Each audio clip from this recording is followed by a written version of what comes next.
بسم اللہ الرحمن الرحیم۔ السلام علیکم دوستو، بنی اسرائیل میں ایک شخص تھا جس کی بیوی نہایت حسین تھی، جس پر وہ اسرائیلی فریفتہ تھا۔ چنانچہ جب اس عورت کا انتقال ہو گیا تو اسرائیلی شخص کو بڑا قلق ہوا اور ایک مدت تک وہ اس کی قبر پر بیٹھا روتا رہا۔ اتفاقاً حضرت عیسیٰ علیہ السلام کا ادھر سے گزر ہوا تو انہوں نے اس اسرائیلی کو پریشان حال دیکھ کر اس سے سبب جانا، تو جب اسرائیلی نے اپنا واقعہ بیان کیا تو حضرت عیسیٰ علیہ السلام نے دریافت فرمایا، کیا تو چاہتا ہے کہ میں اس کو تیرے لیے زندہ کر دوں؟ اس نے عرض کیا کہ ہاں حضور، میں یہی چاہتا ہوں۔ چنانچہ جب حضرت عیسیٰ علیہ السلام نے اس قبر کے مردہ کو آواز دی تو قبر سے ایک حبشی غلام، جس کے ناک کے نتنوں، آنکھوں اور جسم کے دوسرے سوراخوں سے آگ کی لپٹیں اٹھ رہی تھیں، حضرت عیسیٰ علیہ السلام کو دیکھتے غلام نے کلمہ پڑھا، لا الہ الا اللہ عیسیٰ روح اللہ۔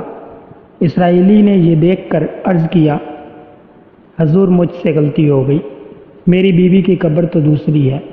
یہ سن کر حضرت عیسیٰ علیہ السلام نے حبشی کو حکم دیا کہ تم اپنی قبر میں واپس ہو جاؤ۔ چنانچہ وہ مردہ ہو کر گر گیا اور اس کی قبر کو مٹی سے چھپا دیا گیا۔ پھر حضرت عیسیٰ علیہ السلام نے اس دوسری قبر کی جانب توجہ فرمائی اور حکم دیا کہ اے صاحب قبر، اللہ کے حکم سے زندہ ہو جا۔ چنانچہ قبر پھٹی اور اس سے ایک عورت سر سے گرد جھاڑتی ہوئی باہر آ گئی، جس کو دیکھ کر اسرائیلی بولا کہ یا روح اللہ، میری بیوی یہی ہے۔ پھر حضرت عیسیٰ علیہ السلام کے حکم سے وہ اسرائیلی اپنی بیوی کو ہمراہ لے کر واپس ہونے لگا، مگر عرصہ سے جاگا ہوا تھا، اس لیے اس پر نیند کا غلبہ ہو گیا اور اس نے بیوی سے کہا کہ تیری قبر پر گریہ وزاری اور بیداری نے مجھے ہلاک کر دیا ہے، اس لیے میں چاہتا ہوں کہ کچھ دیر آرام کر لوں۔ بیوی کہنے لگی، ہاں آپ آرام کر لیجئے۔ چنانچہ وہ اسرائیلی بیوی کے زانوں پر سر رکھ کر سو گیا۔ اتنے میں ایک گھوڑے پر سوار ایک شہزادے کا ادھر سے گزر ہوا، جو اپنے زمانے کا یکتا حسین تھا، جس کو دیکھ کر شہزادی اس پر فریفتہ ہو گئی اور اس کا دل قابو میں نہ رہا۔ اس نے سر زانوں سے نیچے رکھا اور عشق سے مجبور ہو کر شہزادے کے سامنے جا کھڑی ہوئی۔ ادھر جیسے ہی شہزادے کی نظر اس پر پڑی، وہ بھی اس کو دیکھ کر اس پر فریفتہ ہو گیا اور عورت کی خواہش پر اس کو اپنے گھوڑے پر بٹھا کر لے گیا۔ چنانچہ اس کے شوہر نے بیدار ہو کر جب اپنی بیوی کو نہ پایا تو نہایت پریشان ہوا اور اس کے ملنے کی تدبیر سوچنے لگا۔ سوچتے سوچتے آخر اس نے نشانہ قدم پر چل کر اپنی بیوی کو تلاش کر لیا، جو شہزادے کے پاس پہنچ چکی تھی۔ اس کو دیکھ کر اسرائیلی نے شہزادے سے عرض کیا کہ یہ میری بیوی ہے، آپ اس کو چھوڑ دیجئے۔ ابھی شہزادہ کچھ کہنے بھی نہ پایا تھا کہ اس عورت نے کہا، میں تیری بیوی نہیں بلکہ شہزادے کی لونڈی ہوں۔ یہ سن کر شہزادہ اسرائیلی سے کہنے لگا، مجھ سے میری لونڈی کو لینا چاہتے ہو؟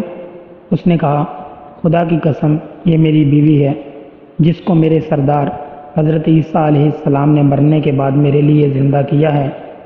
ابھی یہ گفتگو ہو رہی تھی کہ اتفاقاً حضرت عیسیٰ علیہ السلام وہاں تشریف لے آئے، جن کو دیکھ کر اسرائیلی کہنے لگا، یا روح اللہ، کیا یہ میری وہ بیوی نہیں ہے جس کو آپ نے میرے لیے زندہ کیا ہے؟ حضرت عیسیٰ علیہ السلام نے فرمایا کہ ہاں یہ وہی ہے۔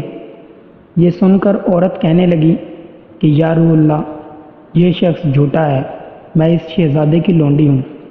حضرت عیسیٰ علیہ السلام نے فرمایا، کیا تو وہ عورت نہیں جس کو میں نے اللہ کے حکم سے زندہ کیا ہے؟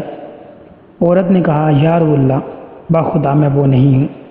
اس کے بعد حضرت عیسیٰ علیہ السلام نے فرمایا، جو جان خدا کے حکم سے میں نے تجھے دی ہے، اس کو واپس کر دے۔ یہ سنتے ہی وہ عورت پھر مردہ ہو کر گر پڑی۔ پھر حضرت عیسیٰ علیہ السلام فرمانے لگے کہ جو شخص ایسے آدمی کو دیکھنا چاہے جو کافر مرا تھا اور زندہ ہو کر ایمان لایا، تو وہ اس حبشی غلام کو دیکھ لے، اور جو کوئی ایسے شخص کو دیکھنا چاہے جو مومن مرا تھا پھر اللہ نے اس کو زندہ کیا اور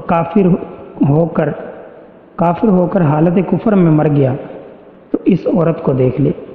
اس واقعے کو دیکھ کر اسرائیلی نے قسم کھائی کہ اب کبھی نکاح نہ کروں گا اور میدانوں کی طرف نکل گیا جہاں اللہ تعالیٰ کی عبادت میں مصروف رہ کر اسے موت آ گئی۔ اللہ تعالیٰ اس پر رحم فرمائے۔ نبی اور رسول کے اقرار اور انکار کا نتیجہ اس حقائق سے ظاہر ہوتا ہے اور سبق ملتا ہے کہ کامیابی اپنے نبی کی اطاعت اور محبت سے ہی مل سکتی ہے۔ چنانچہ ہمیں بھی چاہیے کہ ہر حال میں اپنے نبی صلی اللہ علیہ وآلہ وسلم کی اطاعت کو سامنے رکھیں، چاہے دل مانے یا نہ مانے۔ نبی کریم صلی اللہ علیہ وآلہ وسلم کے طریقوں کو لازمی اپنایا جائے۔